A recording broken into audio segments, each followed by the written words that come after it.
All of you good morning, నమస్తే. నేను మీ రాజశేఖర్. ఇక మార్నింగ్ న్యూస్లోకి వెళ్దాం. తెలంగాణ రాష్ట్ర ప్రజలకు సంక్రాంతి పండగ శుభాకాంక్షలు. ఇక ముఖ్యంగా తెలంగాణ రాష్ట్రంలో రాజకీయం గురించి మనకు తెలిసిందే. ఇవాళ కాంగ్రెస్ ప్రభుత్వం ఇచ్చిన హామీలు పక్కన పెట్టేసి ఎంతసేపు బీఆర్ఎస్ వాళ్ళ మీద విరుచుకపడుతున్నటువంటి ముఖ్యమంత్రి రేవంత్ రెడ్డి. దీంట్లో పెద్దగా సందేహించాల్సినటువంటి విషయమే లేదు. రేవంత్ రెడ్డికి ప్రొద్దున లేస్తే కేసీఆర్ ఎక్కడ పోతుండు, కేటీఆర్ ఎక్కడ పోతుండు, హరీష్ రావు ఎక్కడ పోతుండు, మరి బీజేపీలో ఉన్నటువంటి బండి సంజయ్ ఎక్కడికి పోతుండు, ఇకపోతే రఘునందన్ రావు ఎక్కడ పోతుండు, ఇగో ఇట్లాంటి అంశాల మీద ఫోకస్ చేయడమే తప్ప మరి తెలంగాణ రాష్ట్ర ప్రజలకు ఇచ్చినటువంటి ఆ రైతు భరోసా ఎప్పుడు ఇవ్వాలి, రేషన్ కార్డులు ఎప్పుడు ఇవ్వాలి, కళ్యాణ లక్ష్మి ఎప్పుడు ఇవ్వాలి, ఇచ్చిన పథకాలు ఎప్పుడు అమలు చేయాలి, కూలీలకు 12,000 రూపాయలు ఎప్పుడు ఇవ్వాలి, ఇగో ఇట్లాంటి అంశాల మీద పెట్టాల్సినటువంటి మైండ్ సెట్ మొత్తం తను తెలంగాణ రాష్ట్రంలో ప్రతిపక్షంలో ఉన్నటువంటి బీఆర్ఎస్ అటు బీజేపీ ఈ రెండు పార్టీల మీద పెట్టినటువంటి కథ. ఇకపోతే ముఖ్యంగా నిన్న మొన్న తన పార్టీలో ఉన్నటువంటి ఎమ్మెల్యేలు కూడా వాళ్ళు కూడా సరిగా పని చేయట్లేదని వాళ్ళ మీద కూడా ఫోకస్ పెట్టినాం. ఇక మరి ఎవరు పనిచేస్తారు? నువ్వు ఒక్కడివే పనిచేస్తావా తెలంగాణ రాష్ట్రంలో? ఇక నీ పార్టీలో కాంగ్రెస్లో ఉన్నటువంటి ఎమ్మెల్యేలు పనిచేయట్లేదు. అందులో ఒక 3 ఎమ్మెల్యేలు అవుట్ అంట. ముగ్గురు మంత్రులు అవుట్ అంట. ఆ 3 మంత్రులు కూడా సరిగా పని చేయట్లేదని చెప్తున్నావు. మరి ఎవరు పనిచేస్తారు? నువ్వు ఒక్కడివే తెలంగాణ రాష్ట్రాన్ని ఉద్ధరించేటువంటి వ్యక్తివి. మరి ఎక్కడ బాయే? ఇచ్చిన హామీలు ఎక్కడ బాయే? ఇచ్చిన పథకాలు ఇస్తామని చెప్పిన పథకాలు ఎక్కడ బాయే? ఇందిరమ్మ ఇల్లు ఇంతవరకు నిన్నేనో ప్రారంభోత్సవం జరుగుతుందట ఇందిరమ్మ ఇల్లు. ఇక ఈ విషయాలన్నీ పక్కన పెడితే ఇక మన ఎమ్మెల్యే పాడి కౌశిక్ రెడ్డి ఇద్దరి మధ్యలో జరిగినటువంటి వాగ్వాదంలో నిన్న పాడి కౌశిక్ రెడ్డిని నడి రోడ్డు మీద పోలీసులు అరెస్ట్ చేశారు. తెలంగాణ రాష్ట్ర ప్రజల కోసం, తెలంగాణ రాష్ట్ర రైతుల కోసం ప్రశ్నించినా, మాట్లాడినా, ఇచ్చిన పథకాలు, ఇచ్చిన హామీలు ఏమైనాయి అని అడిగితే కూడా అరెస్టులు, దాడులు ఇవి జరుగుతూ ఉన్నాయి. క్రైమ్ రేటు విపరీతంగా పెరిగిపోయింది ఇవాళ తెలంగాణ రాష్ట్రంలో. కాంగ్రెస్ అధికారంలోకి వచ్చిన తర్వాత క్రైమ్ రేటు కూడా అడ్డగోలుగా పెరిగిపోయింది. ఇగో ఇది పరిస్థితి. ప్రశ్నిస్తే దాడులు, అడిగితే అరెస్టులు, ఇవే జరిగేది. తెలంగాణ రాష్ట్ర ప్రజల కోసం ప్రశ్నించే మరి ప్రజలు మాట్లాడరు కదా. ప్రజలు నిన్నేం అడగలేరు, ప్రజలు నీ దగ్గరికి వచ్చి వాదన చేయలేరు, నిన్ను అడగలేరు. మరి వాదన చేసి అడిగే వాళ్ళ మీద దాడులు, అరెస్టులు. ఇవాళ కాంగ్రెస్ నడిపిస్తున్నటువంటి వ్యవహారం అంతా ఇట్లా ఉన్నది పనితీరు. పాడి కౌశిక్ రెడ్డిని అరెస్ట్ చేసిన తర్వాత ఇక్కడ ఇంకొక విషయం ఏంటంటే, ఒక ఎమ్మెల్యే మేడిపల్లి సత్యం మాట్లాడుతున్నటువంటి మాటలు ఏంటంటే, బీఆర్ఎస్ వాళ్ళ ఆఫీస్లోకి వచ్చి కొడతారంట.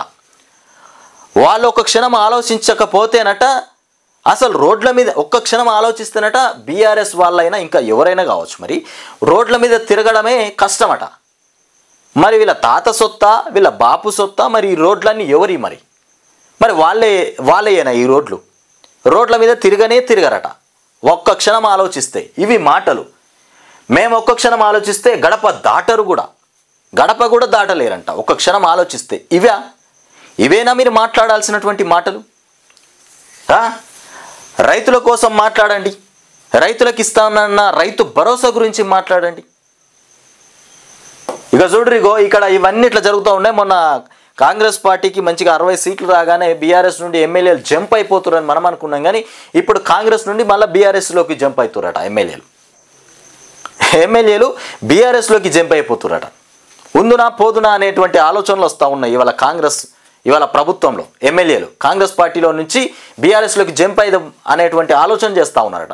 అంటే వాళ్ళకి అనుకూలంగా లేదు, కావలసినటువంటి స్వేచ్ఛ వాళ్ళకు దొరకట్లేదు అక్కడ. ఇక ఉందామా వెళ్ళిపోదామా, ఫిరాయింపు ఎమ్మెల్యేల అంతర్మదనం. ఇకపోతే దానం నాగేందర్ తిరుగుబాటు సంకేతమా? అరకెపూడి గాంధీ కడియం శ్రీహరికి తప్ప మిగతా 8 మందికి దక్కని ప్రియారిటీ. చంద్రబాబు మనుషులనే రేవంత్ ఇంపార్టెన్స్ ఇస్తున్నాడు. చంద్రబాబు మనుషులు ఎవరైతే ఉంటారో వాళ్ళకి మాత్రమే రేవంత్ రెడ్డి ఇంపార్టెన్స్ ఇస్తున్నాడట. అరకెపూడి గాంధీ కడియం శ్రీహరికి తప్ప, వీళ్ళిద్దరికి తప్ప మిగతా వాళ్ళందరికీ బాగానే ఉందట. దానం నాగేందర్ తిరుగుబడ్డాడు కదా, మరి తిరుగుబాటు చేసిన తిరుగుబాటు వెనుక ఉన్నటువంటి కథ ఏంది? చంద్రబాబు మనుషులనే రేవంత్ ఇక ఇంపార్టెన్స్. బద్నామై పార్టీ మారితే పట్టించుకోకపోతే ఎలా? ఏ రకమైన ప్రయోజనాలు నెరవేరుస్తలేరు? నెరవేర్తలేవు, ఏ రకమైనటువంటి ప్రయోజనాలు కూడా నెరవేరట్లేదంట. ఇక అలాంటప్పుడు పార్టీ మారి ఉపయోగం ఏంటి? ప్రభుత్వంపై పార్టీ మారిన ఎమ్మెల్యేల తిరుగుబాటు, ఇక సొంత గూటికి వెళ్లేందుకు ముమ్మర ప్రయత్నాలు, ఇక బీఆర్ఎస్ చీఫ్తో మంతనాలు జరుపుతున్నటువంటి నేతలు. ఇక ఈ కాంగ్రెస్ పార్టీలో ఉంటే ఏం వచ్చేటట్లేదురా నాయన, మన గూటికి మనం పోదాం, మన కేసీఆర్ దగ్గరికే పోతే బాగుంటుంది మన లైఫ్, ఇక ఇక్కడ ఏం దొరకది, అంతా ఉత్తదే, లొట్ట పీస్ తప్ప ఇక్కడ ఏం లేదని ఆలోచించినట. మొత్తానికి అందరూ కూడా జంప్ అయిపోదాం అనుకుంటారట, బీఆర్ఎస్లోకే జంప్ అయిపోదాం అనుకుంటున్నారట. వచ్చిన ఎమ్మెల్యేలు నిరాశ చెందిరు మొత్తానికి. సంక్రాంతి నిలిచేలా మొత్తానికి ఇది ఈనాడు వాళ్ళ కథనాలు చూద్దాం. ఇక పోతే భక్తజన సంద్రం, ఇక త్రివేణి సంగమం, తెలిమంచులో మొదలైన మహాకుంభమేళ తొలి రోజు 1.65 కోట్ల మంది స్నానాలు ఆచరించినారట. ఇది మహాకుంభమేళకు. అయితే నిన్న మహాకుంభమేళ ప్రారంభం జరిగింది. తొలి మంచులో మొదలైనటువంటి మహాకుంభమేళ భక్తజన సంద్రము, ఇక త్రివేణి సంగమం మొత్తం భక్తులతోని కిటకిటలాడింది. అక్కడ చూడ్రు, ఇగో కుంభమేళ అంటే చాలా పుణ్యకార్యమైనటువంటి రోజు. మొత్తానికి స్నానాలు ఆచరిస్తే బాగుంటుంది జీవితం. ఇకపోతే పెట్టుబడులకు గమ్యస్థానంగా తెలంగాణ అంట. పెట్టుబడులకు గమ్యస్థానంగా తెలంగాణ. ఇది కేసీఆర్ ప్రభుత్వం, బీఆర్ఎస్ సర్కారు ఉన్నప్పుడు తెలంగాణ అంటే బ్రాండు, పెట్టుబడులు పెడితే బ్రహ్మాండంగా లాభాలు పొందొచ్చు అనేటువంటి ఆలోచన ఉండే. నువ్వు హైడ్రా ఎప్పుడైతే తీసుకొచ్చి తెలంగాణ రాష్ట్రాన్ని మొత్తం గందరగోళం చేసినావో పెట్టుబడులు రావడానికి కూడా వెనక్కి తిరిగిపోయినాయి. ఇట్లాంటి పరిస్థితి తెచ్చినావు ఇవాళ తెలంగాణ రాష్ట్రాన్ని. మళ్ళీ ఇవాళ పెట్టుబడులకు గమ్యస్థానం తెలంగాణ రాష్ట్రం అని మళ్ళీ మిడిమిడి మాటలు మాట్లాడుతూ ఉన్నాడు రేవంత్ రెడ్డి. దావోస్ గత పర్యటనలో 40,000 కోట్లు సాధించాం, ఈసారి మరిన్ని ఒప్పందాలు జరిగేలా కృషి. పరిశ్రమల శాఖపైన సమీక్షలో ముఖ్యమంత్రి రేవంత్ రెడ్డి, సమీక్షలో సీఎం రేవంత్ రెడ్డి, మంత్రి శ్రీధర్ బాబు ఇద్దరు కలిసి సమీక్ష నిర్వహిస్తూ ఉన్నారు. పెట్టుబడులకు గమ్యస్థానంగా తెలంగాణ రాష్ట్రం ఉండబోతుందా, మరి ఉంటుందా, ఉంచుతారా, ఊడగొడతారా, మరి వీళ్ళకే తెలుసుగా, రేవంత్ రెడ్డికే తెలుసుగా. తెలంగాణ ఇప్పటికే పెట్టుబడులకు గమ్యస్థానంగా మారి దేశం మొత్తానికి దృష్టిని ఆకర్షిస్తోందని ముఖ్యమంత్రి రేవంత్ రెడ్డి సంతోషం వ్యక్తం చేసిరు. ఇవాళ దేశం మొత్తం తెలంగాణ రాష్ట్రం వైపే ఆకర్షిస్తుందట. మరి మన సార్ వచ్చిన తర్వాతనే ఆకర్షణ మొదలైందా, మరి బీఆర్ఎస్ వాళ్ళు ఉన్నప్పుడే ఆకర్షణ మొదలైందా? ఆయన చెప్పే మాటలు ఇట్లా ఉన్నాయి. మరి ఇకపోతే జూబ్లీ హిల్స్లో కౌశిక్ రెడ్డిని అదుపులోకి తీసుకున్న కరీంనగర్ పోలీసులు. కౌశిక్ రెడ్డి అరెస్టు. కరీంనగర్లకు తరలించిన పోలీసులు. ఆదివారం నాటి వాగ్వాదమే నేపథ్యం. ఆయనపై మొత్తానికి ఎమ్మెల్యే సంజయ్ సహా 3 ఫిర్యాదు. ఇక హుజురాబాద్ ఎమ్మెల్యే పాడి కౌశిక్ రెడ్డిని సోమవారం కరీంనగర్ పోలీసులు అరెస్టు చేశారు. ఆదివారం కరీంనగర్ కలెక్టరేట్లో మంత్రులు నిర్వహించినటువంటి దానికి సంబంధించి వచ్చినట్టున్నాడు. మొత్తానికి కౌశిక్ రెడ్డిని నడి రోడ్డు మీదనే అరెస్ట్ చేసినారట. ఇక తనకు స్వాగతం పలికిన డప్పు కళాకారులకు నమస్కారం చెప్తున్న ప్రధాని మోదీ. చిత్రంలో కేంద్ర మంత్రి కిషన్ రెడ్డి దంపతులు, సినీ నటుడు చిరంజీవి, మొత్తానికి కేంద్ర నటుడు అయినటువంటి నరేంద్ర మోదీతోని ప్రధాని మోదీతోని సినీ నటుడు చిరంజీవి కూడా ఉన్నారు పక్కనే. ఇక్కడ చూసుకోరు. ఇక నేడు వర్చువల్గా ప్రారంభించనున్నటువంటి కేంద్ర మంత్రి పీయూష్ గోయల్ చైర్మన్గా పల్లె రంగారెడ్డి ఇక నియామకం. మొత్తానికి చైర్మన్గా పల్లె రంగారెడ్డి నియామకం అంట. ఇకపోతే నిజామాబాద్ జిల్లా రైతుల చిరకాల వాంఛ మొత్తానికి నెరవేరింది. జాతీయ పసుపు బోర్డును కూడా ఇందూర్ మొత్తానికి నిజామాబాద్లో ఏర్పాటు చేసేందుకు కూడా కేంద్ర ప్రభుత్వం నిర్ణయం తీసుకుంది. ఇక పసుపు బోర్డును ఏర్పాటు చేయనున్నట్లు కూడా గత అసెంబ్లీ ఎన్నికల ప్రచారం సందర్భంగా 2023 అక్టోబర్ 1న మహబూబ్నగర్ సభలో ప్రధాని మోదీ ప్రకటించారు. ఆ తర్వాత అక్టోబర్ 4న కేంద్ర వాణిజ్య శాఖ దీనిపై గెజిట్ నోటిఫికేషన్ జారీ చేసింది. అయితే బోర్డు ప్రధాన కార్యాలయాన్ని ఎక్కడ ఏర్పాటు చేసేది అందులో ఇక పేర్కొనలేదు. ఇక ఎక్కడ ఏర్పాటు చేయాలనేది అందులో పేర్కొనలేదట. మొత్తానికి తాజాగా నిజామాబాదు బోర్డు ఏర్పాటు చేస్తున్నట్లు కూడా సోమవారం ప్రకటించింది. దానికి చైర్మన్గా నిజామాబాద్ జిల్లా ఆర్మూర్ మండలం అంకాపూర్ గ్రామానికి చెందినటువంటి భాజపా నాయకుడు పల్లె గంగారెడ్డిని కూడా నియమించింది. ఈ మేరకు కేంద్ర వాణిజ్య శాఖ ఉత్తర్వులు కూడా జారీ చేసిందంట. మొత్తానికి కిషన్ రెడ్డి ఇంట ప్రధాని సందడి. కిషన్ రెడ్డి ఇంట ప్రధాని సందడి. తులసి కోటకు మొత్తానికి పూజలు నిర్వహించి భోగి మంట వెలిగించి సంక్రాంతి సంబరాల్లో పాల్గొన్న నరేంద్ర మోదీ రైతులకు ఇక సుసంపన్నమైనటువంటి పంటలు చేతికి రావాలని ఆకాంక్ష. ఇక ఢిల్లీలో జరిగిన వేడుకలకు పలువురు ప్రముఖులు హాజరైనటువంటి అంశం. మొత్తానికి కిషన్ రెడ్డి ఇంట ప్రధాని సందడి. ప్రధాని నరేంద్ర మోడీ మన కిషన్ రెడ్డి ఇంట మొత్తానికి సందడి చేసినాడంట. ఇక పోతే సంక్రాంతి పండగ శుభాకాంక్షలు. ఇక అందుకు సంబంధించినటువంటి విజువల్స్. ఇక్కడ కులగణన సర్వే ఆధారంగా రేషన్ కార్డుల జారీ. కులగణన సర్వే ఆధారంగానే రేషన్ కార్డులు జారీ చేస్తారంట. మార్గదర్శకాలను ఖరారు చేసిన సర్కారు క్షేత్రస్థాయి పరిశీలన కోసం ముసాయిదా, గ్రామ సభలో ప్రదర్శన తర్వాత ఆమోదం, సభ్యుల మార్పులు చేర్పులకు కూడా అవకాశం, అర్హత కలిగిన వ్యక్తి ఒకే కార్డులో. ఇక నేడు ఢిల్లీకి సీఎం రేవంత్, మంత్రులు, పార్టీ ముఖ్య నాయకులు సైతం ఇక మంత్రివర్గ విస్తరణపైన అధిష్టానంతో చర్చలు. రేపు కాంగ్రెస్ కార్యాలయ ప్రారంభం అట. ఎక్కడ ప్రారంభిస్తారు? ఇక కోడి పందాలు చూసొద్దాం.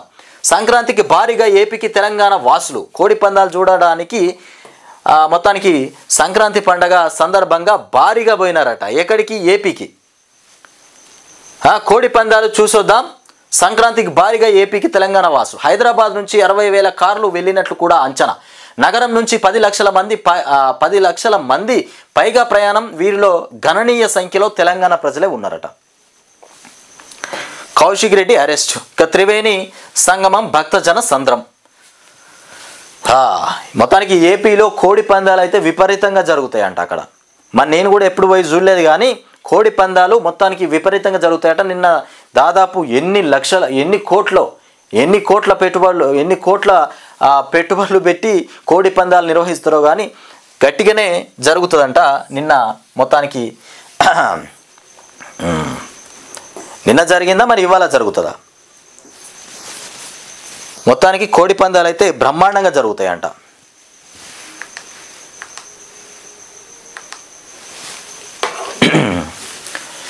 ఇకపోతే మన వెలుగు దినపత్రిక మరి ఏం రాసుకొచ్చిందో చూద్దాం. ఇకపోతే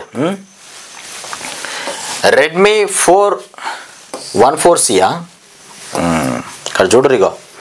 తొలి ఏడాదిలోనే భారీగా పెట్టుబడులు వస్తున్నాయా పోతున్నాయా? మరి తొలి ఏడాదిలో భారీగా పెట్టుబడులట వస్తున్నాయా మరి పోతున్నాయా తెలియదుగా. నిజామాబాద్లో పసుపు బోర్డు ఇక నేడు వర్చువల్గా ప్రారంభించనున్నటువంటి గోయల్ అరవింద్. ఇక బోర్డు చైర్మన్గా పల్లె గంగారెడ్డి ఉత్తర్వులు జారీ చేసిన కేంద్ర వాణిజ్య శాఖ. ఇక ఇందిరమ్మ ఆత్మీయ భరోసా ఏడాదికి 2 విడతల్లో భూమి లేని కూలీల కుటుంబాలకు వర్తింపు. ఈ వెలుగులో ఎట్లా రాసుకొస్తారంటే రాతలు రేవంత్ రెడ్డి చెప్పిన దానికంటే ఇంకో 2 ఎక్కువనే రాసుకొస్తారు. ఇస్తాము చూస్తామంటే ఇచ్చేస్తాము ఇచ్చినామని చెప్తారు వీళ్ళు. రేవంత్ రెడ్డి ఇస్తాము అంటే వీళ్ళు ఏకంగా ఇచ్చినామని రాసుకొస్తారు. అట్లుంటాయి వీళ్ళ. ఇందిరమ్మ ఆత్మీయ భరోసా ఏడాదికి 2 విడతల్లో భూమి లేని కూలీల కుటుంబాలకు వర్తింపు. 2023-24లో కనీసం 20 రోజుల ఉపాధి హామీ ఇక పని చేసి ఉండాలి. ఇక నోడల్ ఆఫీసర్గా జిల్లా గ్రామీణ అభివృద్ధి అధికారి ఇక కలెక్టర్ పర్యవేక్షణలో 26 నుంచి అమలు మార్గదర్శకాలు జారీ. 26వ తారీఖు నుండి డెడ్ లైన్ పెట్టుకున్నాడు 26 మళ్ళా రేవంత్ రెడ్డి. ఇక 4 కొత్త స్కీమ్స్కు 45,000 కోట్లంట. మొత్తానికి ఈ నెల 26 నుంచి రైతు భరోసా, ఆత్మీయ భరోసా, ఇందిరమ్మ ఇండ్లు, రేషన్ కార్డులు. డిప్యూటీ బట్టి విక్రమార్క చెప్తుండే డిప్యూటీ సీఎం. ఇక పథకాల అమల్లో ఇందిరమ్మ కమిటీలది కీలక పాత్ర అన్నట. పథకాల అమల్లో ఇందిరమ్మ కమిటీలది కీలక పాత్ర. ఈ పథకాలు అందించుట్లో విలేజ్లో ఇందిరమ్మ కమిటీలు వేసినారు కదా, ఆ కమిటీ సభ్యులది కీలక పాత్ర ఉండబోతుందట. చెప్పేది ఒకటి చేసేది ఇంకొకటి. ఇక పోతే ప్రతి గ్రామంలో లబ్ధిదారుల వివరాలతో ఫ్లెక్సీలు ఏర్పాటు చేస్తామని వెల్లడి. ఇక 4 స్కీమ్స్కు సంబంధించి ఉమ్మడి ఖమ్మం జిల్లా సమీక్ష సమావేశం. హాజరైన మంత్రులు వెంకటరెడ్డి, తుమ్మల, పొంగులేటి, ఉత్తమ్. ఈ స్కీములు వచ్చిన తర్వాత ఇక వస్తుంది కథ. స్కీములు ఇంకా రాలే. తెలంగాణ రాష్ట్ర ప్రజలారా, మీకు కాంగ్రెస్ ఇస్తున్నటువంటి స్కీములైనా పథకాలైనా మీ దగ్గరికి ఇంకా రాలే. ఇప్పుడు వస్తాయి. వచ్చిన తర్వాత అప్పుడు కనబడుతుంది రేవంత్ రెడ్డి పాలన గురించి రాష్ట్ర ప్రజలు ఏమనుకుంటారు. మరి రాష్ట్ర ప్రజలు రేవంత్ రెడ్డిని ఉంచుదామా ఊడగొడదామా అనుకునే విషయాలన్నీ అప్పుడు బయటకు వస్తాయి. ప్రజల దగ్గరికి పోతే కదా వ్యతిరేకతన సానుకూలతన బయటకు వస్తుంది. ఇక ఇప్పుడు బయటకు వస్తుంది కథ అంతా. కులగణన సర్వే ఆధారంగా కొత్త రేషన్ కార్డులు. ఎంపీడీఓలు, మున్సిపల్ కమిషనర్లకు అర్హుల గుర్తింపు, బాధ్యతలు, గైడ్ లైన్స్ రిలీజ్. పాడి కౌశిక్ రెడ్డి అరెస్ట్. ఎవరెవరికయ్యా? ఇగో వీళ్ళకేనంట. ఎవరెవరికి? ఒక్క నిమిషం. ఎంపీడీఓలు, మున్సిపల్ కమిషనర్లకు అర్హుల గుర్తింపు, బాధ్యతలు, గైడ్ లైన్స్ రిలీజ్ అట. ఎంపీడీఓలు, మున్సిపల్ కమిషనర్లు వాళ్ళకు మాత్రమే ఎవరు అర్హులు ఎవరు అర్హులు కారు అనేటువంటి గుర్తింపు ఇచ్చేటువంటి అధికారాలు వాళ్ళకే ఇస్తారట, ఎంపీడీఓలకు మున్సిపాలిటీ వాళ్ళకు. ఇకపోతే మళ్ళా గెలుపు మంత్రిని చేస్తాం, మళ్ళా గెలువు మంత్రిని చేస్తాం ఎవరంటారు ఎవరినంటారు.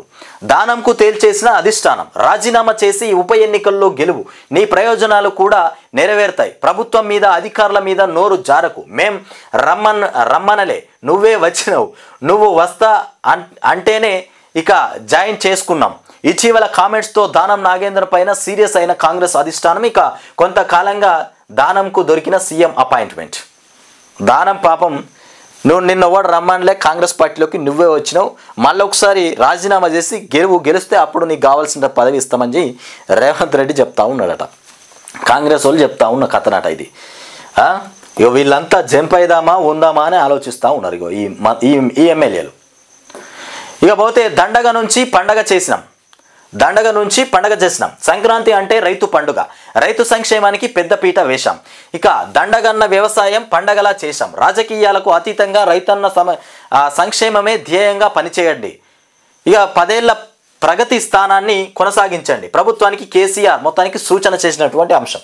దండగ నుంచి పండగ చేసినాం, మళ్ళా రాజకీయాలకు అతీతంగా రైతన్న సంక్షేమమే ధ్యేయంగా పనిచేయండి అని చెప్తున్నటువంటి మాట. ఇక బీఆర్ఎస్ ఆఫీసులోకి వచ్చి కొడతాం, నీ బొంద కొడతావు, నువ్వు బోకే కొడతావు. బీఆర్ఎస్ ఆఫీసులోకి వచ్చి కొడతాడంట. మంత్రి పొంగులేటికి నిరసన సెగ, డబుల్ బెడ్రూమ్ లబ్ధిదారుల ఎంపిక పైన మహిళల మండిపాటు. పొంగులేటి నిన్న డబుల్ బెడ్రూమ్ ప్రారంభోత్సవానికి పోయిండు. మహిళలు ఇట్లా పథకాలు ప్రజల్లోకి వస్తూ ఉంటే నిరసన సెగలు తగ్గుతూ ఉంటాయి. ఎవరికైతే రాకపోతుందో, ఓ పథకం ఎవరికైతే అందకపోతుందో అప్పుడు వీళ్ళు ఇంకేమి ఇయ్యలే, ఇస్తే దెబ్బలు గట్టిగా అంటుతాయి. ఉరికిచ్చి వీళ్ళు బీఆర్ఎస్లో కొట్టుడు కాదు, ప్రజలే ఉరికిచ్చి కాంగ్రెస్ వాళ్ళ పని, కాంగ్రెస్ ఎమ్మెల్యేల పని చేస్తారు.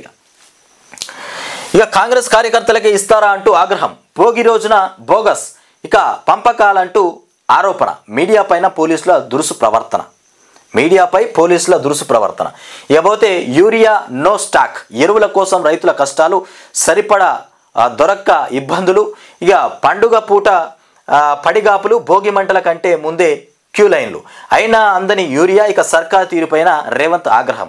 ఇక రెవెన్యూ రికార్డుల ఆధారంగానే రైతు భరోసా, భయపెడుతున్న డాలర్. ఇక మొత్తానికి తిరుమల లడ్డు కౌంటర్లో అగ్ని ప్రమాదం. ఇక ఒక్క విషయం గుర్తుపెట్టుకోర్రి, రాష్ట్ర ప్రజలు ఒకటే గుర్తుపెట్టుకోవాలి, కాంగ్రెస్ ఇస్తున్నటువంటి పథకాలు ఇంకా ప్రజల్లోకి రాగానే ఆ వ్యతిరేకత ఉరికిచ్చి బీఆర్ఎస్ వాళ్ళను కాంగ్రెస్ వాళ్ళు కొట్టుడు కాదు, కాంగ్రెస్ వాళ్ళనే ఉరికిచ్చి తెలంగాణ రాష్ట్ర ప్రజలు కొట్టే రోజు, తరిమే రోజు తప్పకుండా ముందటనే ఉన్నది. ఇంకా